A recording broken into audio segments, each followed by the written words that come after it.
नमस्कार दोस्तों, कृष्णा क्लासेस के ऑनलाइन यूट्यूब चैनल पर मैं आपका स्वागत करता हूं। आपका टॉपिक जो मैंने शुरू किया था अक्षांश रेखाओं के बारे में, जिससे पिछली कक्षा में जो टॉपिक अभी अधूरा रह गया है उसी को आगे बढ़ाते हैं अक्षांश रेखाओं से। यहाँ से आपकी परीक्षाओं में बहुत सारे क्वेश्चन पूछे जाते हैं, इसलिए हर टॉपिक को अच्छे से आपको समझ के चलना है। कोई भी प्रकार की समस्या होगी तो कमेंट बॉक्स में अपना क्वेश्चन जरूर डालिएगा, ठीक है। तो चलिए देखते हैं। हमने आपको पिछली कक्षा में बताया था कि 21 मार्च और 23 सितंबर को सूर्य की किरणें लंबवत किस पर पड़ती हैं? भूमध्य रेखा पर पड़ती हैं। तो 21 मार्च और 23 सितंबर को उत्तरी गोलार्ध और दक्षिणी गोलार्ध में दिन और रात्रि की अवधि बराबर होती है। 21 जून को सूर्य की किरणें लंबवत किस पर पड़ती हैं? कर्क रेखा पर। तो कर्क रेखा पर लंबवत पड़ेगी तो उत्तरी गोलार्ध सूर्य का प्रकाश ज्यादा प्राप्त करेगा। इसका मतलब 21 जून को उत्तरी गोलार्ध का सबसे बड़ा दिन होगा। तो 21 जून को अगर उत्तरी गोलार्ध का सबसे बड़ा दिन होगा तो यहाँ पर सबसे छोटी रात भी उत्तरी गोलार्ध में 21 जून को होगी। इसके विपरीत अगर यही समय सीमा दक्षिणी गोलार्ध की देखी जाए तो दक्षिणी गोलार्ध में इस दिन क्या होगा? सबसे बड़ी रात। तो दक्षिणी गोलार्ध में 21 जून को अगर सबसे बड़ी रात होगी तो इसका मतलब क्या होगा? सबसे छोटा दिन होगा। उसके बाद 22 दिसंबर को सूर्य की किरणें लंबवत किस पर पड़ती हैं? 22 दिसंबर को सूर्य की किरणें लंबवत मकर रेखा पर पड़ती हैं। तो 22 दिसंबर को क्या होता है? 22 दिसंबर को दक्षिणी गोलार्ध का सबसे बड़ा दिन होता है। तो जब दक्षिणी गोलार्ध का सबसे बड़ा दिन होगा तो 22 दिसंबर को दक्षिणी गोलार्ध में सबसे छोटी रात होगी। इसके विपरीत उत्तरी गोलार्ध में इस समय क्या कंडीशन होगी? तो उत्तरी गोलार्ध में इस समय कंडीशन होगी कि इस दिन की 22 दिसंबर को उत्तरी गोलार्ध में सबसे बड़ी रात होगी, और अगर सबसे बड़ी रात होगी तो सबसे छोटा दिन होगा, ठीक है। इतनी उम्मीद करते हैं आपको समझ में आएंगे। अब 2-3 क्वेश्चन और परीक्षा में पूछे जाते हैं। अगर आपसे एग्जाम में पूछेगा कि कर्क संक्रांति कब होती, क्या पूछेगा? कर्क संक्रांति कब होती है? तो कर्क संक्रांति का आंसर क्या करेंगे? 21 जून। क्या करेंगे? 21 जून को कर्क संक्रांति होती है। और मकर संक्रांति अगर पूछेंगे तो मकर संक्रांति कब करोगे? मकर संक्रांति के लिए आंसर 22 दिसंबर करोगे, ठीक है। उसके अलावा विषु के टर्म में जो पूछा जाता है कि वसंत विषु, क्या पूछेगा? वसंत विषु कब होता है? तो वसंत विषु के बारे में अगर पूछेगा तो आंसर क्या करेंगे? 21 मार्च करेंगे। क्या करेंगे? 21 मार्च करेंगे।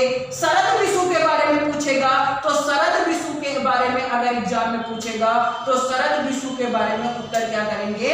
हम लोग 23 सितंबर करेंगे। तो 4 क्वेश्चन और परीक्षा के लिए जो जरूरी है वो वसंत विषु 21 मार्च और शरद विषु 23 सितंबर को होता है, ठीक है। और कर्क संक्रांति 21 जून और मकर संक्रांति 22 दिसंबर को होता है, ठीक है। अब और चीजों के बारे में जानते हैं जो यहाँ से टॉपिक से आपसे क्वेश्चन पूछे।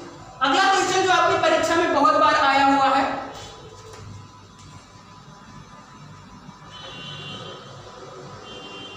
ठीक है। और जो क्वेश्चन यहाँ पर परीक्षा में आते हैं वो ये कि ग्लोब का कौन सा हिस्सा ऐसा है जो ज्यादा गर्म रहता है? ग्लोब का कौन सा हिस्सा ऐसा है जहां पर ज्यादा वर्ष में दिन और रात बराबर ही रहते हैं? उन क्वेश्चनों के बारे में जानते हैं। भूमध्य रेखा वह क्षेत्र होता है जहां पर पूरे वर्ष जो है दिन और रात की अवधि लगभग बराबर रहती है। तो कौन सा ऐसा क्षेत्र है जहां पर दिन और रात की अवधि पूरे वर्ष बराबर रहती है? तो आंसर क्या करेंगे? आंसर करेंगे भूमध्य रेखा क्षेत्र। ग्लोब में जो कर्क रेखा और मकर रेखा के बीच का क्षेत्र है, ग्लोब पर यह ऐसा क्षेत्र है जहां पर सूर्य की किरणें पूरे वर्ष क्या है? पड़ती रहती हैं। तो सूर्य की किरणें पूरे वर्ष किस क्षेत्र में पड़ती रहती हैं? कर्क और मकर रेखा के क्षेत्र के बीच में जो है सूर्य की किरणें पूरे वर्ष पड़ती रहती हैं। ग्लोब के इस क्षेत्र को हम लोग क्या कहते हैं? तो ग्लोब के इस क्षेत्र को उष्ण कटिबंध कहते हैं। क्या कहते हैं? उष्ण कटिबंध कहते हैं। ये वह क्षेत्र है जहां पर सूर्य की किरणें सबसे ज्यादा पड़ती हैं, इसलिए पूरे वर्ष यहाँ पर तापमान ज्यादा बना रहता है। अर्थात ये ऐसा क्षेत्र है जो पृथ्वी का सबसे गर्म क्षेत्र है, ठीक है। कर्क रेखा और आर्कटिक वृत्त और मकर रेखा और अंटार्कटिक वृत्त के क्षेत्र के बीच के क्षेत्र को क्या कहते हैं? तो इन दोनों के बीच के क्षेत्र को हम लोग उपोष्ण कटिबंधीय क्षेत्र कहते हैं। क्या कहते हैं? उपोष्ण कटिबंधीय क्षेत्र। उपोष्ण कटिबंध में आता है, ये भी क्या आता है? उपोष्ण कटिबंध में आता है। ग्लोब पर ये दोनों जो क्षेत्र हैं वो ऐसे क्षेत्र हैं जहां पर ज्यादा गर्मी भी पड़ती है और ज्यादा सर्दी भी पड़ती है, अर्थात ऋतु परिवर्तित होते हुए स्पष्ट रूप से किन क्षेत्रों में देखा जा सकता है? तो उपोष्ण कटिबंधीय क्षेत्र वो क्षेत्र है ग्लोब का जहां पर ऋतु परिवर्तित होते हुए स्पष्ट रूप से देखा जाता है, क्योंकि यहाँ पर गर्मी भी ज्यादा होगी, सर्दी भी, मतलब ऋतुएं परिवर्तित होते हुए स्पष्ट रूप से दिखाई देंगे। ठीक है, 66.5 से उत्तरी ध्रुव के बीच का ये क्षेत्र और 66.5 से दक्षिणी ध्रुव के बीच का क्षेत्र कैसा क्षेत्र आता है? तो ये है शीतोष्ण कटिबंधीय क्षेत्र। कौन सा? शीतोष्ण कटिबंधीय क्षेत्र। और ये भी कैसा क्षेत्र है? शीतोष्ण कटिबंधीय क्षेत्र है।